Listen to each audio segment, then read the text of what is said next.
शिर्डीतील राजकीय घडामोड पाहूया। शिर्डी लोकसभा मतदारसंघामध्ये काँग्रेसला मोठा धक्का बसलाय, कारण प्रदेश काँग्रेसच्या प्रवक्त्या उत्कर्षा रुपवते यांनी वंचित आघाडीमध्ये प्रवेश केलेला आहे। महाविकास आघाडीमध्ये शिर्डीची जागा ही काँग्रेसला मिळावी यासाठी रुपवते या आग्रही होत्या, मात्र शिर्डीची जागा ही ठाकरे गटाकडे कायम राहिल्यामुळे त्या नाराज होत्या।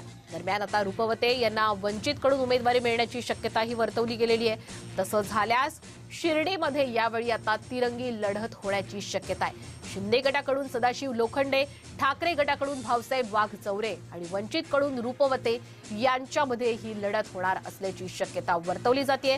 त्यामुळे आत्ताच्या घडीची मोठी राजकीय घडामोड शिर्डी लोकसभा मतदारसंघातून आपण पाहतोय, कारण काँग्रेसला आता हा मोठा धक्का मानला जातोय, कारण प्रदेश काँग्रेसच्या प्रवक्त्या उत्कर्षा रुपवते या आता वंचित आघाडीमध्ये त्यांनी प्रवेश केलेला। प्रकाश आंबेडकर यांच्या उपस्थितीमध्ये हा प्रवेश झालेला आणि तेव्हाचेच हे काही फोटोज आपण पाहतोय।